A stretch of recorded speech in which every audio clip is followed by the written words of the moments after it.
तो आज हम लोग पढ़ेंगे series and parallel connection of resistances.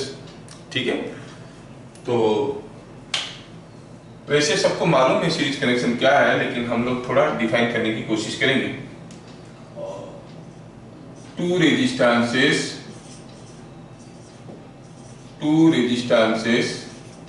Are said to be in series if only those two resistances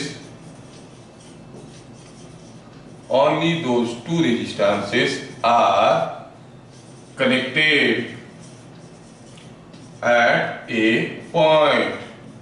If only those two resistances are connected at a point. For example, I say R1 and R2 are in series because at this point only these two are connected.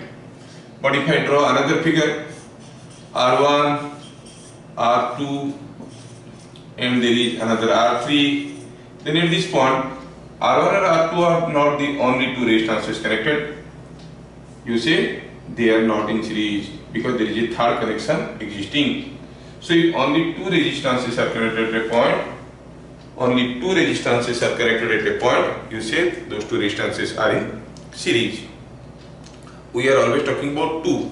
Okay, so now let us proceed.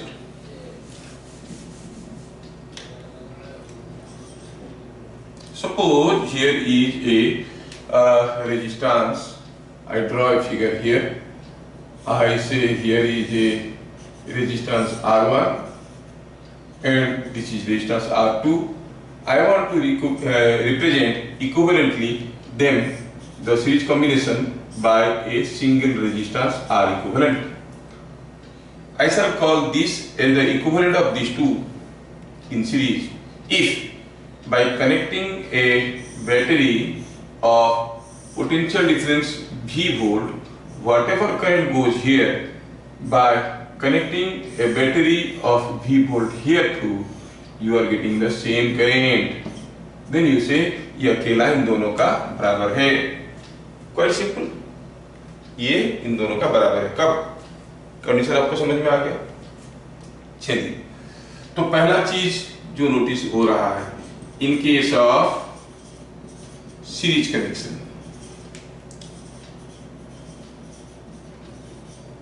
पहला चीज क्या देखते हैं? देखो, अगर इसमें I current आया तो आई करंट इधर से घुस रहा है, इधर से भी घुस रहा है, मतलब यहां से आई करंट जा रहा है तो आई करंट निकलेगा. किरचॉफ करंट लॉ, जितना करंट घुसेगा उतना करंट निकलेगा. तो ये भी करंट हो गया आई. इसका मतलब क्या नोटिस किए हम? सीरीज में जो रेजिस्टेंसेस है सब में बराबर करंट जाता है, तो हम कहेंगे same current passes through each resistor. हर एक रेजिस्टेंस में बराबर करंट जा रहा है. Clear? Now bit number 2. Suppose हम कहेंगे जो R1 है इसके क्रॉस में पोटेंशियल डिफरेंस है V1. ठीक है, जो R2 है इसके क्रॉस में पोटेंशियल डिफरेंस है V2. ठीक है, तो हम क्या कहेंगे कि let V1 is potential difference across R1, और in terms of I and R1 इसको क्या लिखेंगे? पोटेंशियल डिफरेंस क्या है? I into R1. So it is I R1. Obviously this end will be at higher potential because current is flowing like this. This end will be at lower potential, and out of these two ends, this end will be at higher potential, this end will be at lower potential. Okay. Now, similarly, V2 is what? Potential difference across R2, that is I R2. Okay. Now, what we observe? V1 by V2. The first thing is I R1 by I R2. That is R1 by R2. क्या conclusion मिला? The potential drops across the resistances are in the direct ratio of the resistances. ये हुआ एक formula. सारे formula हम लोग develop करेंगे। Bit number 3, in equivalent circuit,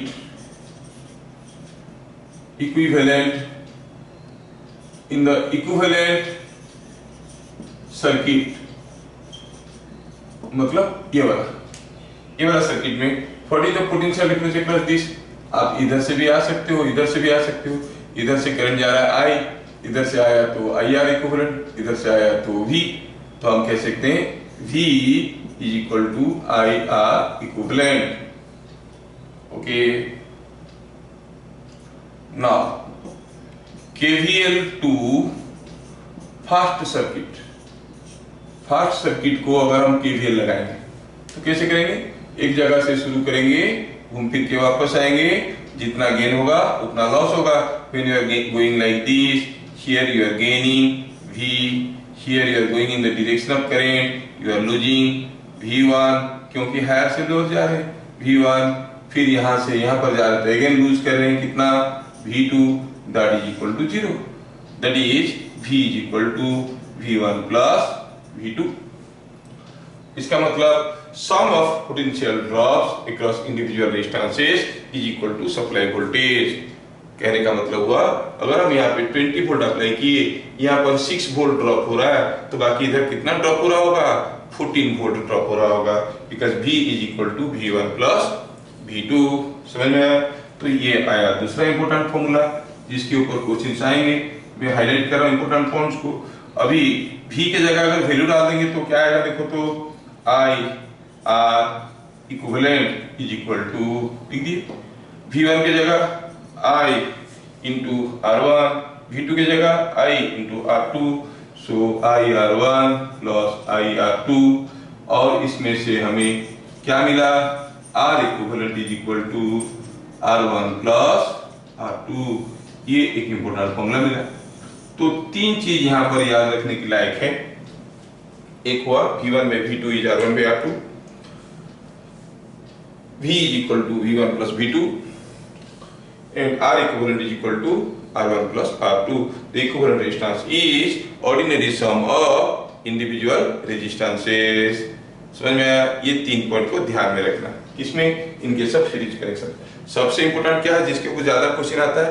what is that parameter which remain same in all resistances. इनके सब series connection. Same current passes through each resistance. Clear? ठीक है, ये समझ में आया कि नहीं आया जानने के लिए पहले हम लोग एक दो क्वेश्चन करेंगे, फिर उसके बाद पैरेलल कनेक्शन देखेंगे। ठीक है, एक छोटा सा क्वेश्चन कर लेंगे। चलिए मिटा देते हैं इसको। अब लिख दियो, पॉज लगाओ और लिखो।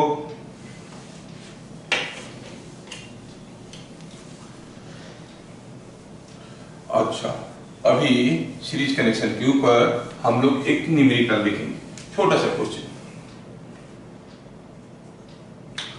सपोज हम कहेंगे कि here is a resistance, here is a resistance, ठीक है, और चलो पहले दो लेते हैं। सपोज हम कहेंगे कि ये है 3 ओम का रेजिस्टेंस, ये है आर रेजिस्टेंस मालूम नहीं है, ये है 20 वोल्ट, ठीक है, और दिया है कि potential difference across R is 8 volt, इसे दिया है। इन फिगर शोन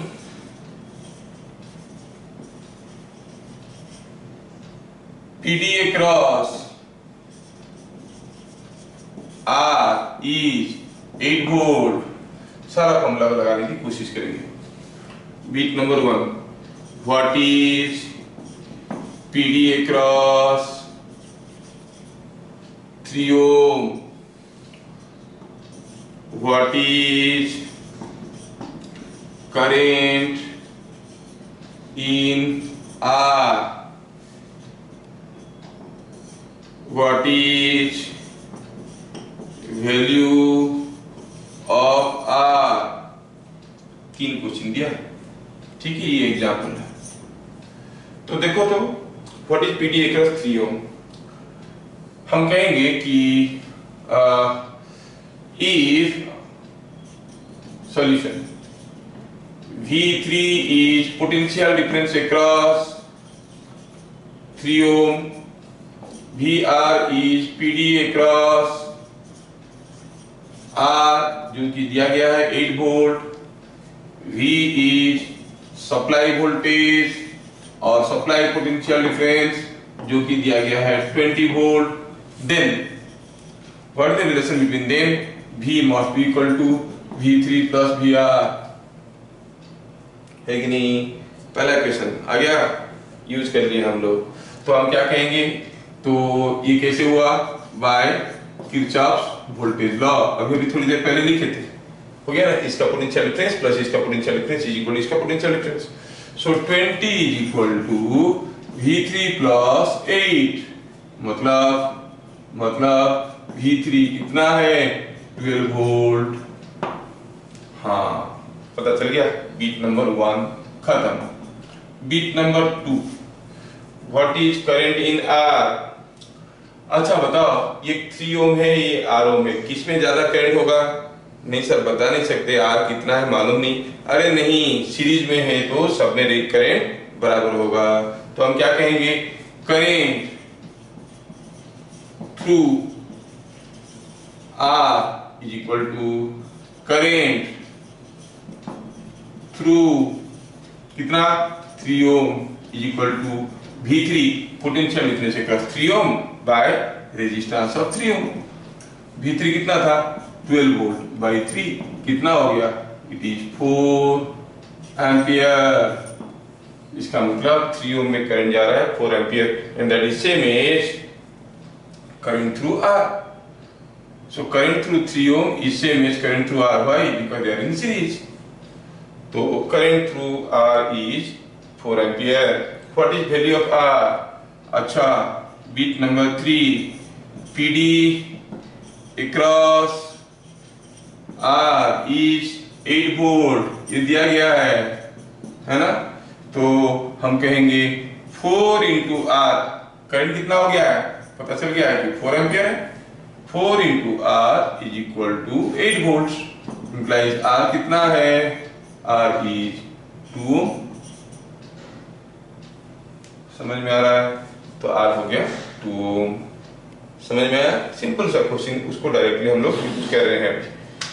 ठीक है, आप लोग बता लो. नेक्स्ट क्वेश्चन देखेंगे. हो गया नेक्स्ट क्वेश्चन, पॉज लगाओ.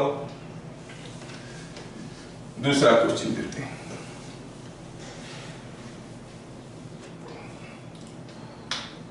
क्वेश्चन नंबर 2 उसको एग्जाम्पल पे लेते हैं. सपोज अभी यहाँ पे 3 रेजिस्टेंस लगे हुए हैं,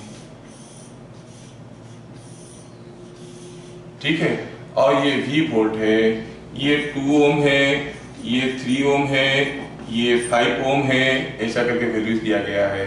और दिया गया है कि इसमें क्या है कि आपका जो पोटेंशियल डिफरेंस है ये दिया गया है कि से something like 15 volt. Find current. Bit number 1, find bit number 1 में current in 3 Om.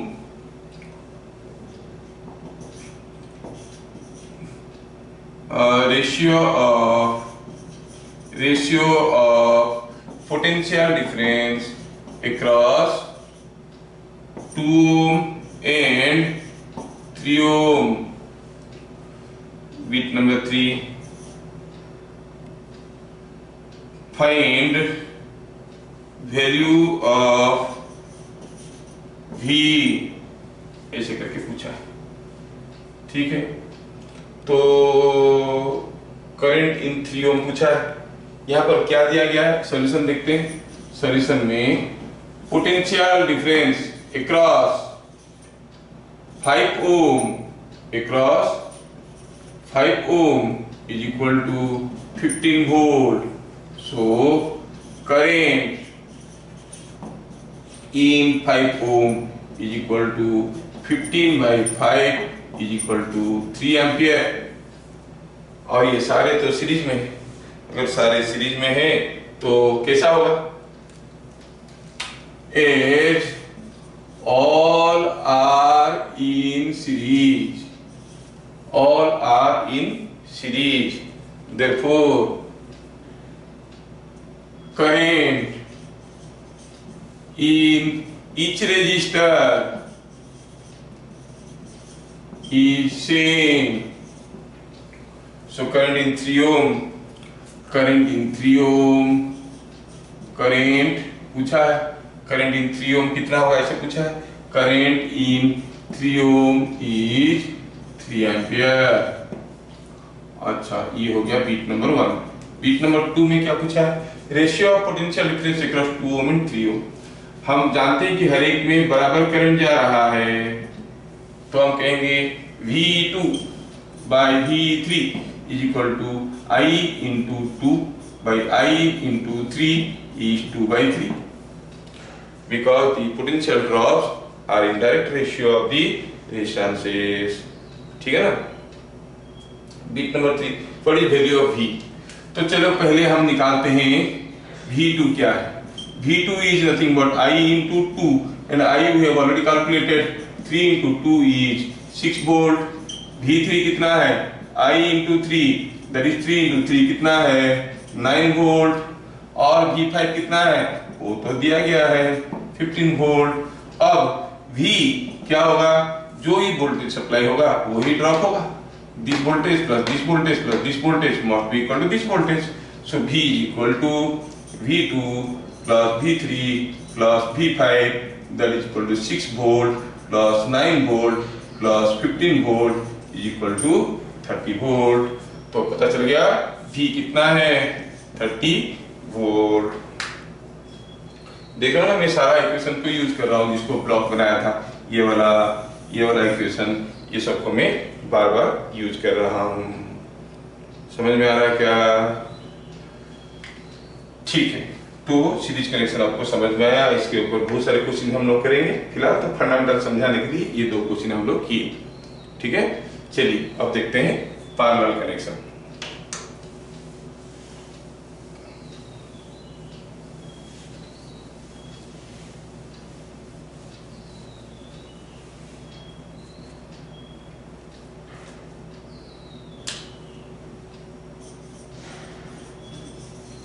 Parallel connection क्या कहता है? कैसे पता करेंगे कि 2 रेजिस्टेंस पैरेलल में है कि नहीं है? वैसे हम लोग को है, ऐसे अगर 2 रेजिस्टेंस पैरेलल में, ये पैरेलल में हम लोग देख के तुरंत पता कर लेते हैं। और there will be very complicated cases also कि जिसमें हमें पता करना मुश्किल हो जाएगा, तो इसके लिए पैरेलल कनेक्शन को हम लोग डिफाइन करने की कोशिश करेंगे। If 2 resistances are not in series but a closed loop can be formed taking only those 2 resistances, then they are said to be in parallel.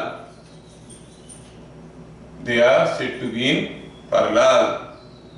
ठीक है, अगर 2 रेजिस्टेंस सीरीज में नहीं है, सिर्फ उन दोनों को लेके आप क्लोज लूप कर सकते हो, तो आप कहोगे दोनों पैरेलल में।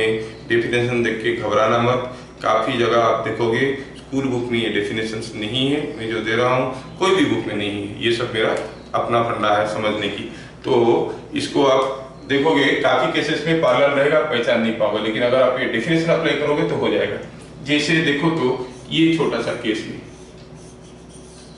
सपोज हम कहेंगे ये दोनों रेजिस्टेंस R1 एंड R2 ये दोनों सीरीज में है क्या? नहीं। At this point they are connected to each other, but there is a third connection existing. At this point here also third connection existing. They are not in series. अच्छा, सिर्फ इन दोनों के लेके क्लोज लूप कर सकते हो क्या? हाँ कर सकते हैं। तो हम कहेंगे R1 is parallel to R2. Similarly, see another. Suppose I say ये कोई एक सर्किट है, नाम है R1, रेजिस्टेंस से R1, R2, R3। अब देखो तो क्या R1 और R2 सीरीज में है? नहीं है। क्यों? क्योंकि जहां पर दोनों जुड़े हैं वहां पे एक थर्ड कनेक्शन एग्जिस्ट कर रहा है। अगर ये कनेक्शन को काट देंगे कहेंगे ये दोनों सीरीज में है, लेकिन कनेक्शन तो है, तो ये दोनों सीरीज में नहीं है। ठीक है, सीरीज में नहीं है तो इन दोनों को लेके क्लोज लूप कर सकते हैं क्या?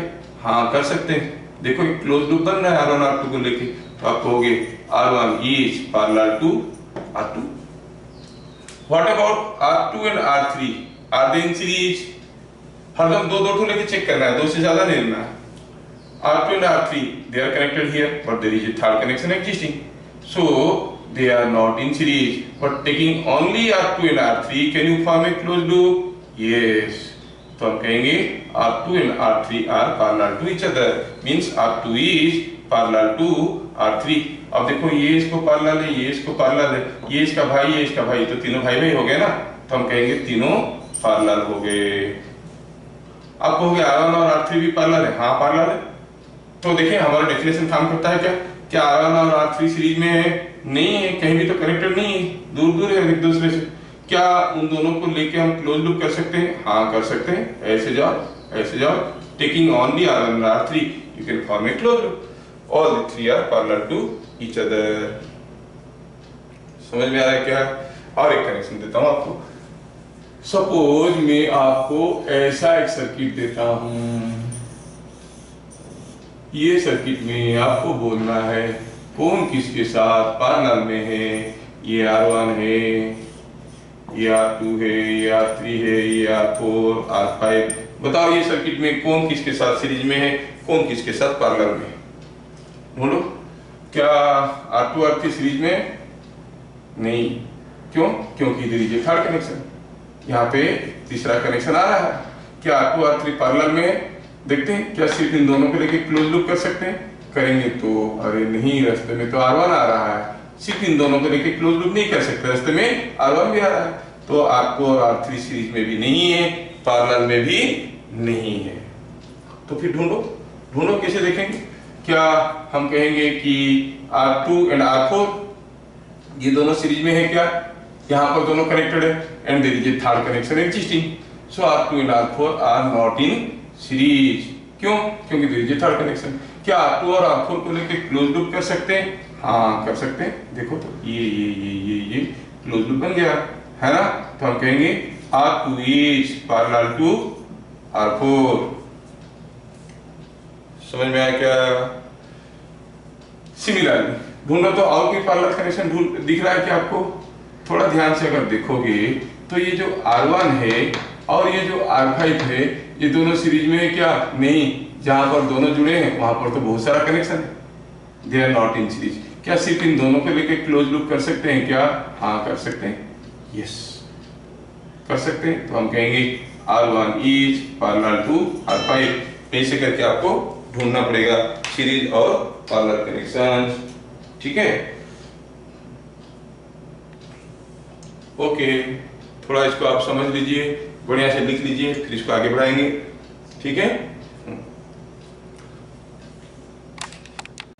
हाँ तो पैरेलल कनेक्शन क्या है समझ में आ गया। अभी चलो देखते हैं things related to parallel connection.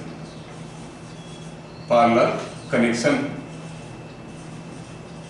तो चलो मानते हैं कि हमारे पास दो रेजिस्टेंस ऐसे पैरेलल में है, एक रेजिस्टेंस है, एक रेजिस्टेंस है, दोनों पैरेलल में है और यहाँ पे ऐसा एक बैटरी लगा है।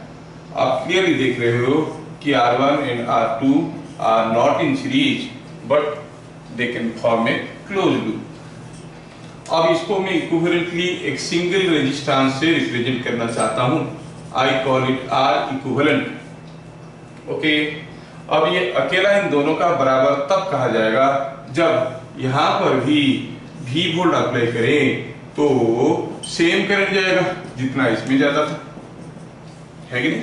तो हम कहेंगे ये इन दोनों का इक्विवेलेंट है। तो चलो सपोज मानते हैं कि ये पॉइंट है A, ये पॉइंट है B और ये दोनों जुड़ गए हैं, तो यहां पर ये पॉइंट है A और यहाँ पर एक पॉइंट है बी। क्लियर? मोरओवर अगर यहां से आई करंट आ रहा है ऐसे, तो आप जानते हो कि कुछ करंट इधर से चले जाएगा, कुछ करंट इधर से चले जाएगा। क्यों? करंट को जा गया है बैटरी से तो वापस आना है बैटरी में, यहां से यहां पर वापस आना है, इसके अंदर से घुस के हुए आना है। मतलब यहाँ पर अगर कुछ करंट जाएगा, यहाँ पर बाकी करंट जाएगा, दोनों मिलके फिर यहां से निकलेंगे और वापस आएंगे। चलो मानते हैं कि I1 is current here and I2 is the current here। और इसमें इक्विवेलेंट में क्या है? इक्विवेलेंट में तो करंट I ही है जो दिख रहा है कि नहीं? तो पहला चीज, in parallel connection, in parallel connection पहला चीज। अगर हम निकालेंगे VA minus VB, VA minus VB क्या है बताओ? It is the work done in moving from B to A through any path. इधर से भी आ सकते हो, इधर से भी आ सकते हो, इधर से भी आ सकते हो, और ऐसे भी आ सकते हो, है कि नहीं? तो हम कहेंगे VA minus VB is equal to B to A work done and that is equal to, ऊपर से आओ तो कितना हुआ? I1 R1, क्योंकि करंट का उल्टा डायरेक्शन में जा रहे हैं, फिर गेन पोटेंशियल। नीचे से आओ तो कितना होगा? ये होगा I2 R2। क्यों बराबर लिखे? क्योंकि किसी भी रास्ते में आओ पोटेंशियल डिफरेंस तो बराबर होता है। इधर से आओ तो कितना हुआ? It is coming gaining voltage V, so it is V।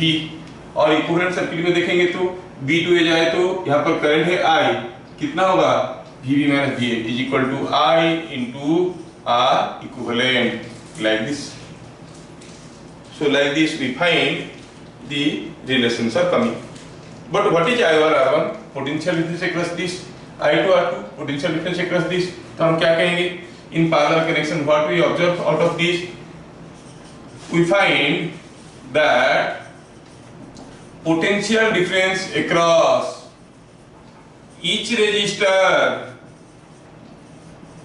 in parallel is same।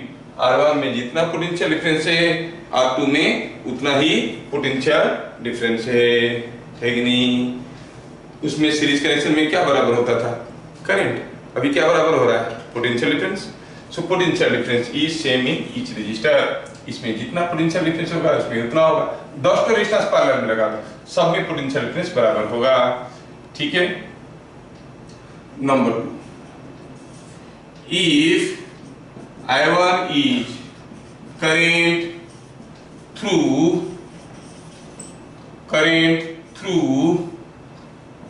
R1 and I2 is current through R2, then by Kirchhoff's current law 2.8 को अगर किरचॉफ करंट लॉ अप्लाई करेंगे, जितना अंदर जाएगा उतना ही बाहर जाएगा। I is equal to I1 plus I2। That means the total current supplied by the battery is equal to ordinary sum of currents supplied to the different resistances। Okay, अब इसी को और थोड़ा आगे बढ़ाएंगे तो देखेंगे कि as I is equal to I1 plus I2, I के जगह हम क्या लिख सकते हैं? थोड़ा ये रिलेशन को देखो तो I क्या था? V by R equivalent. तो हम कह सकते हैं V by R equivalent is equal to I1 क्या है? इसको इसके साथ कंपेयर करो। I1 क्या हो जाएगा? V by R1, so it is V by R1। I2 क्या होगा? इसको इसके साथ कंपेयर करो। I2 क्या हो जाएगा? V by R2। और थोड़ा अगर हम सिंप्लीफाई करें तो क्या मिलेगा? V कैंसिल हो गया, 1 by R equivalent is equal to 1 by R1 plus 1 by R2। समझ में आया क्या? अगर और भी रेजिस्टेंसेस होते तो उनका रेसिप्रोकल्स ऐसे जुड़ जाता है। सो सीरीज में इक्विवेलेंट रेजिस्टेंस निकालना आसान था, just add up the resistances, but here here you see 1 by R equivalent is 1 by R1 plus 1 by R2 plus 1 by R3 and so on। समझ में आया क्या? तो ये हो गया आपका पैरेलल कनेक्शन का इक्विवेलेंट रेजिस्टेंस का कैलकुलेशन। ये भी एक बहुत ही इंपॉर्टेंट फॉर्मूला है। और दूसरा फॉर्मूला यहाँ पर आया कि ये कि अगर हम I1 by I2 का रेशियो निकालेंगे, I1 by I2 का रेशियो निकालेंगे। I1 क्या था? अभी तो देखे थे। I1 क्या था? यहाँ से I1 क्या था? It was equal to V by R1। I2 क्या था? V by R2। तो अगर वैल्यू लिखे तो V by R1 into V by R2, तो V भी कैंसिल हो गया, it is coming out to be R2 by R1। So I1 by I2 is equal to R2 by R1। देखो in case of series connection V1 by V2 होता था R1 by R2, यहाँ पर I1 by I2 is equal to R2 by R1। क्या मतलब इसका? मतलब ये है कि अगर R1 ज्यादा है तो ये क्वांटिटी कम है, ये क्वांटिटी अगर कम हो गया तो I1 कम हो गया, है कि नहीं? I1 is less than I2, I2 को इधर ले लो, ये क्वांटिटी लेस देन 1 हो जाएगा, तो I1 will be less than I2। कहने का मतलब अगर R1 ज्यादा है I1 will be less, R1 कम है I1 विल बी मोर। कहने का मतलब है दोनों में से किस में ज्यादा करंट जाएगा? जिसमें कम रेजिस्टेंस है, क्योंकि पोटेंशियल डिफरेंस तो बराबर है ना। इस potential difference is same across each of them, जिसमें रेजिस्टेंस कम होगा उसमें ज्यादा करंट जाएगा। Just for sake of example, अगर हम कहेंगे कि यहाँ पर एक 3 ओम और एक 7 ओम और एक 2 ohm they are all in parallel और कुछ करंट भेजा गया, बताओ सबसे ज्यादा करंट किस में जा रहा होगा? 2 ओम में। उससे थोड़ा सा ज्यादा 3 ओम में। सबसे कम करंट किस में जा रहा होगा? 7 ओम। Are you getting? What is the equivalent resistance? 1 by R equivalent is equal to 1 by 2 plus 1 by 7 plus 1 by 3। Simplify करो, जो वैल्यू आएगा वही। समझ में आ रहा है? तो बड़ा रेजिस्टेंस में छोटा करंट जाता है, छोटा रेजिस्टेंस में बड़ा करंट जाता है। ठीक है, तो ये आप लोगों को समझ में आ गया। लेकिन पैरेलल कनेक्शन के बारे में बहुत सारी इंपॉर्टेंट चीजें हमें देखना है और लिखना है। थोड़ा आप लोग इसको पॉज लगा के लिखो, फिर मैं आगे बढ़ता हूँ। हो गया? चलिए।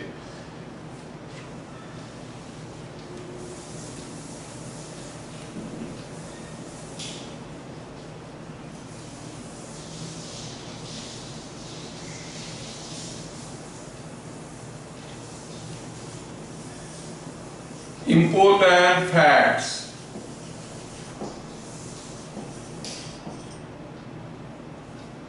पैरेलल कनेक्शन के ऊपर कुछ इंपोर्टेंट फैक्ट लिखेंगे। पहला हुआ कि if R1, R2, R3 etc.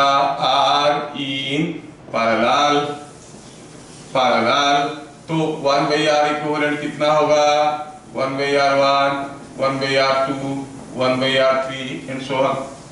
और रेसिप्रोकल ऑफ रेजिस्टेंस को क्या कहते थे? याद है क्या? रेजिस्टेंस का रेसिप्रोकल उसको कहते थे कंडक्टेंस, लिखते थे G, है ना? तो हम कहेंगे R1 1 by R equivalent is same as equivalent value of conductance is sum of conductances of individual resistances। 1 by R1 हो गया G1, that is the conductance of the first resistance, conductance of the second resistance, सारे को जोड़ दो। ठीक है, तो parallel connection में जो नेट कंडक्टेंस होता है it is ordinary sum of individual conductances. Series connection में जो नेट रेजिस्टेंस होता है it is ordinary sum of individual resistances. Okay, number 2 shortcut के हिसाब से याद रखेंगे।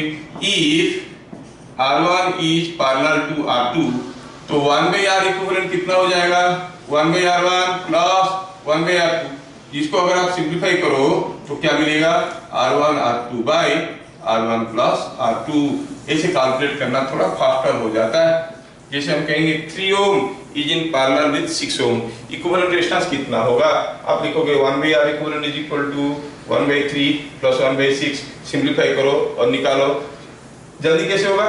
3 into 6 by 3 plus 6 3 into 6 हो गया 18, 3 plus 6 हो गया 9, 18 by 9 is 2, सीधे सीधे डायरेक्टली हो सकता है।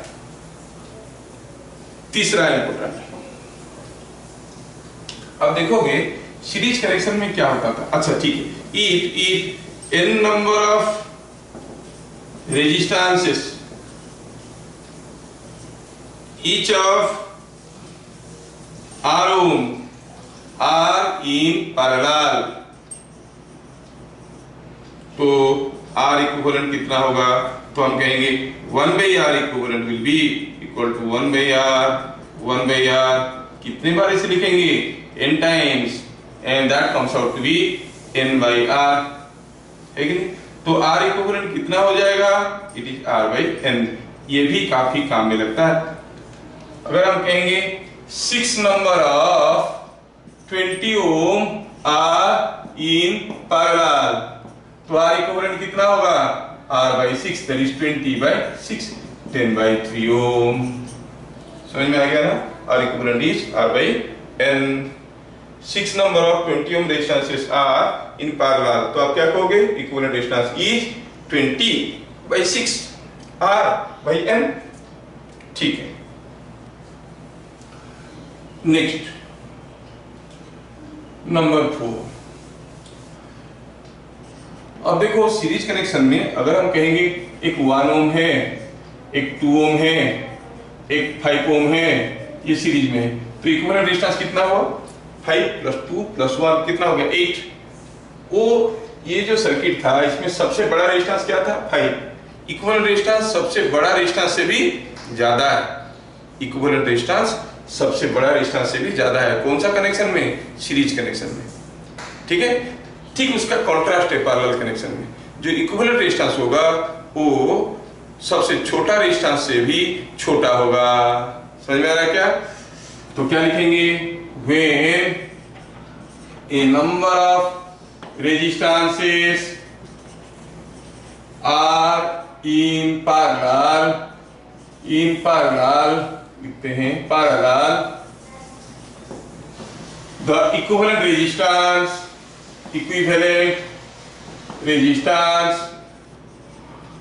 is lesser than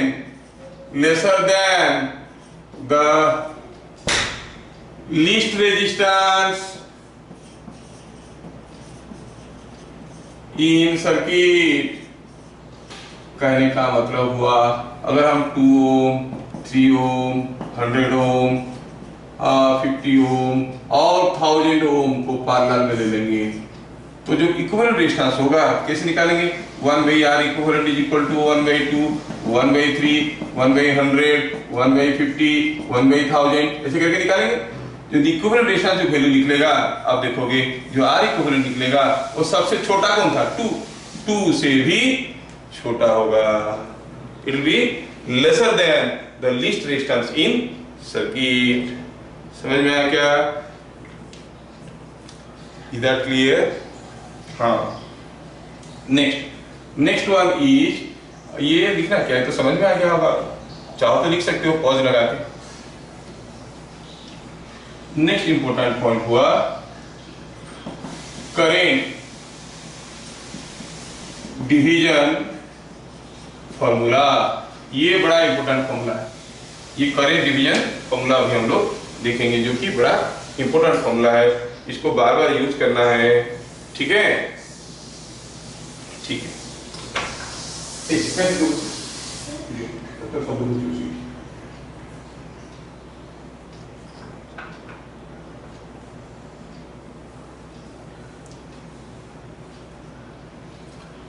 current division formula क्या कहता है, कहता है कि suppose here is a resistance R1, here is a resistance R2, और मान लो कि इधर से I करंट आया और हम जानते हैं कि दोनों में से घुस के जाएगा, इधर से कुछ करंट जाएगा, इधर से कुछ करंट जाएगा।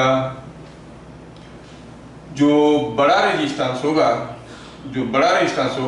अगर R1 बड़ा है उसमें करंट छोटा होगा, अगर कोई रेजिस्टेंस छोटा है, मान लो 2 और 3 पैरेलल में, किसमें ज्यादा करंट जाएगा, 2 में, क्योंकि रेजिस्टेंस छोटा है, ठीक है। जिसमें ज्यादा कम अपोजिशन मिलेगा उधर से ज्यादा करंट भागेंगे, याद रखना आसान है।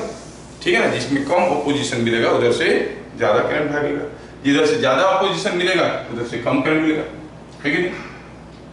अच्छा, now what you find here, I current is supplied, I1 is going here, I2 is going here. I want to find out I1 and I2 in terms of I.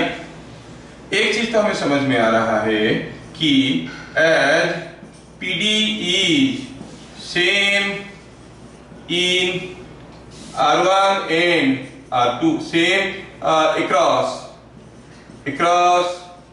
R1 and R2, तो आप कहोगे I1 R1 is equal to I2 R2, दोनों में potential difference बराबर है, क्योंकि ये दोनों पॉइंट में अगर पोटेंशियल डिफरेंस निकालेंगे यहाँ से यहाँ तक, इधर से आओ या इधर से आओ बराबर होगा, इधर से आओ तो I1 R1, इधर से आओ तो I2 R2।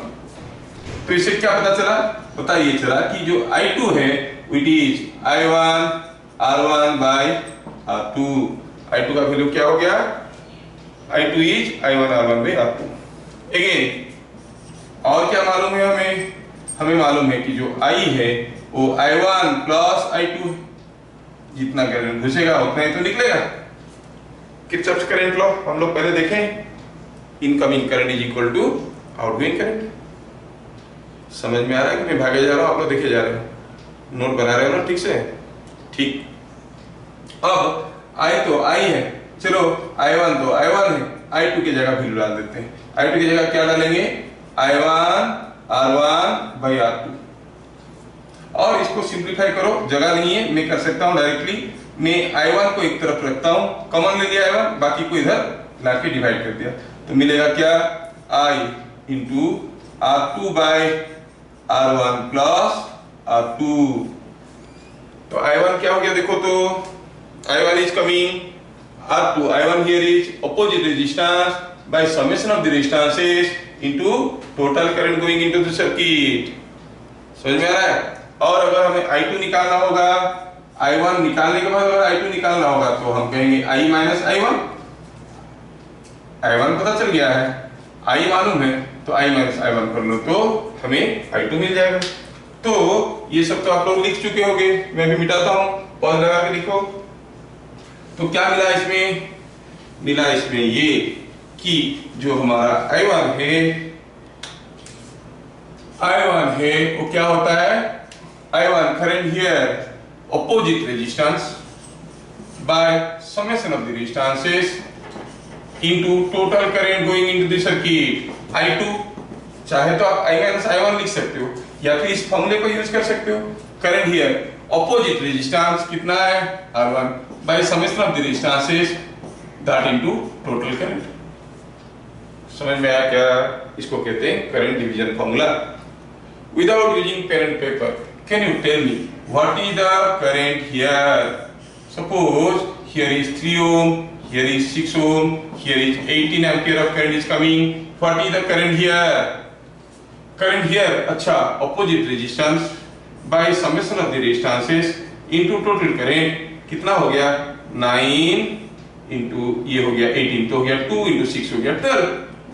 जैसे ये 12 एम्पीयर मिल गया, 18 से 12 इधर गया, बाकी इधर से जा रहा हो। और थोड़ा चेक करके देखे तो what is the potential difference across this? Potential difference across this 12 into 3 36, across this 6 into 6 36। हाँ, potential difference is also remaining same. तो क्या पार्लर कनेक्शन की सारा फॉर्मूला आपको याद रहे? सारा फॉर्मूला याद रहे? पार्लर कनेक्शन कब कहते हैं? when two resistances are not in series and you can form a closed loop taking only those two resistances, you say they are in parallel। ठीक है? हाँ, तो इसको अभी यहाँ पे रोकेंगे। सीरीज पैरेलल कनेक्शन के ऊपर ढेर सारे वैरायटी के न्यूमेरिकल आपको मिलेंगे, वो सारा न्यूमेरिकल हम लोग एक एक करके करेंगे अभी। ठीक है? ओके। सीरीज पैरेलल कनेक्शन को प्रॉपर्ली नोट भी बना लो।